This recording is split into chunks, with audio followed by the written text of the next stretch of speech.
Ya berapa banyak keinginanmu itu. Manusia itu punya keinginan unlimited keinginan yang tak terhingga. Oleh karena itu saya menganjurkan ketika minta kepada Allah, mintalah apa yang benar-benar engkau butuhkan.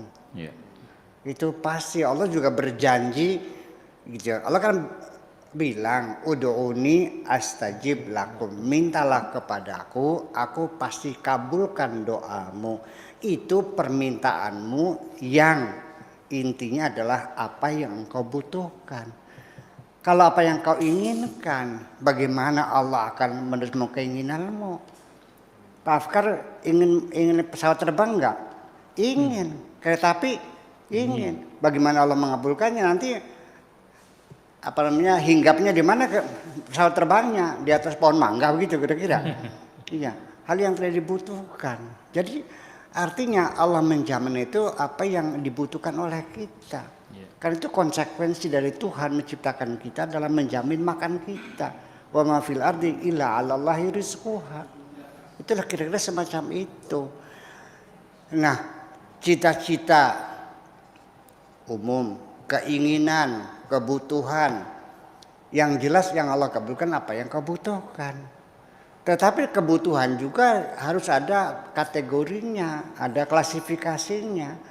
Kalau engkau pengen istri yang cantik jelita seperti Edwidge Vennet, seperti Monica Bellucci, seperti siapa lagi, Elizabeth Taylor, ya, kemudian seperti siapa, Brigitte Bardot barangkali, ya jangan ngatur tinggi lah. Yang penting asal Allah, aku pengen kawin nih, yang penting asal perempuan aja lah, gitu. Itu pasti dikabul. Ya Allah, aku ingin makan, yang penting asal kenyang. Aku pengen punya kendaraan, yang penting asal rodanya berputar.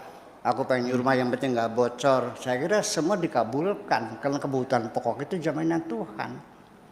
Ya kan begitu. Perang keinginan, nah Allah yang menentukan. Aku yang berkeinginan, bukan kamu. Makanya anta turid wa ana urid. Kamu punya keinginan. Aku punya keinginan. Wallahu fa'al lima yurid. Allah yang akan menentukan keinginannya. Allah yang akan menentukan keinginannya. Ya. Sira dua karep, kita dua karep, Gusti Allah sekarpe dewek.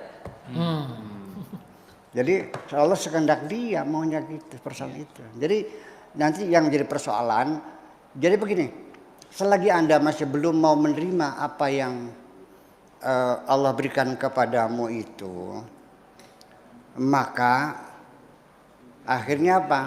Begini yang terjadi. Kemarin Anda menghadapi suatu peristiwa yang menyedihkan. Hari ini Anda mengerang kesakitan, mengingat kesedihan hari kemarin. Betul? Kemudian ketika menatap hari esok, kamu ketakutan. Kalau begitu, kapan kamu bisa menikmati kehidupan ini? Makasih gitu aja. Penjelasan tentang belum bisa menerima apa yang diberi, kemudian belum bisa menjalani apa yang harus dilakukan. Pak Han, barangkali juga ada yang akan ditambahkan dari apa yang ditanyakan oleh Mas Pangestu tadi, tentang belum bisa menerima apa yang diberikan, kemudian belum bisa menjalani apa yang harus dilakukan. Bagaimana Pak Han? Ini tentu saja tinjauan dari psikologisnya. Pemikiran itu kan selalu mengganggu pada diri kita masing-masing gitu Pak Han. Silakan Pak Han. Saya hanya mau mengulang aja apa yang dikatakan Buya tadi. Secara psikologis saya mendapat pesan baru semestinya. Jadi saya punya perspektif sendiri tentang doa, tapi dari penjelasan Buya tadi ternyata doa itu mematikan ego kita. Nah, ini poin penting saya kira yang bisa saya bawa ke psikologi malam ini, bahwa selama ini saya pikir doa itu hanya mengucapkan sesuatu lalu menantikan. Ternyata dengan doa yang terwujud saya jadi sadar bahwa kalau saya melakukan sesuatu dan berhasil tanpa berdoa, saya justru menghidupkan ego. Ya, tapi dengan berdoa ketika terwujud, rasa syukur itu keluar. Dan salah satu salah satu topik penting dalam psikologi sekarang ini, mereka cuma mengistilahkan dalam bahasa Inggris itu gratitude. Kalau di Indonesia kan menjadi rasa syukur. Ini mereka kaji sekarang karena banyak orang yang sehat dengan hidup yang penuh rasa syukur itu. Ini mungkin perlu nanti kami dialogkan lebih jauh tentang topik. Ya, ini menarik sekali. Jadi saya dapat oleh-oleh malam ini bahwa doa itu mematikan ego. Ya, itu yang saya tangkap. Saya kira seperti lihat diri kita sendiri bahwa masih syarat dengan nuansa egois nggak dalam menyampaikan bukan mematikan ego, mematikan egosentris. Egosentris, iya, betul, iya. Istilah lebih pasnya mematikan egosentris di mana kita menganggap akulah gitu ya. Makasih Bu ya. Iya. Baik, terima kasih Pak Han. Ke Pak Tato juga. Barangkali ada yang mau dilengkapi dengan apa yang disampaikan oleh kedua narasumber kita malam hari ini tentang doa dan dikabulnya doa.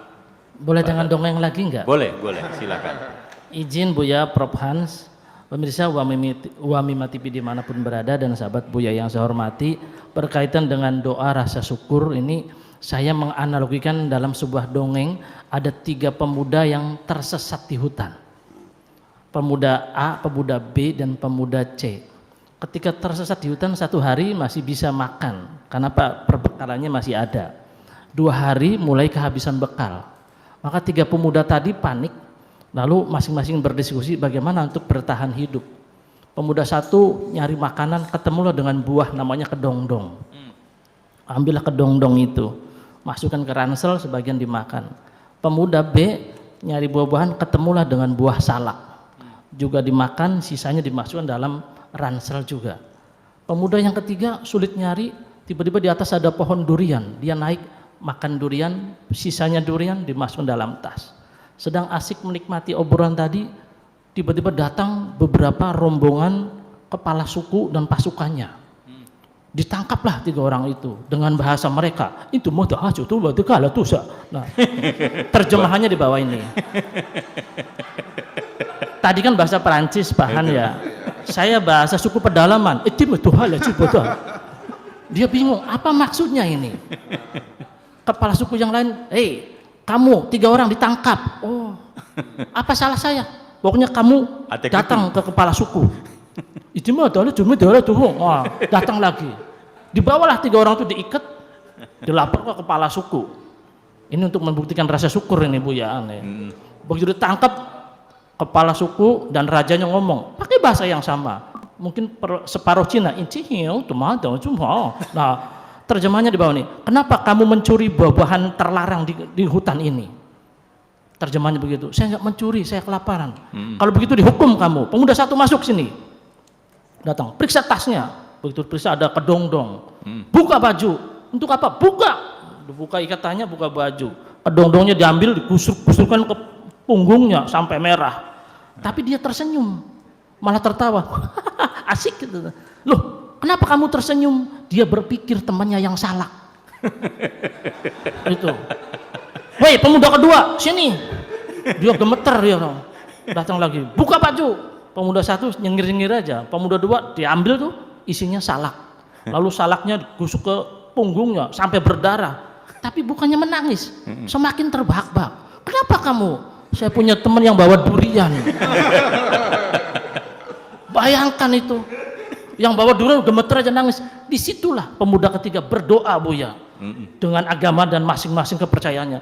Ya Tuhanku, lindungilah aku dari segala keburukan. Doanya pendek seperti diajarkan Buya tadi. Woi, kenapa diam saja pemuda ketiga? Iya Tuhan, sini buka. Wah, gemeter dia, semakin gemeter. 2 orang teman tadi ngekek aja tuh.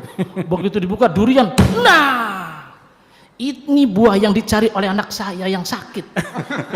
Tadi malam mimpi anak saya akan sembuh tatkala makan buah yang ada durinya. Kalau begitu kamu saya kawinkan dengan anak saya. Duriannya nggak jadi digusuk. Disinilah letak rasa syukur. Buya, Prof Han. Ini saja dulu, Kang. Baik. Doa untuk kasih. rasa syukur. Ya, terima Luar kasih. biasa. Analogi rasa syukur dengan sebuah kisah yang luar biasa. Iya. Kedongdong, salak, durian. Dan dikawinkan. Dikawinkan. Anaknya raja lagi. Oke. Baik, anaknya kepala suku tadi Pak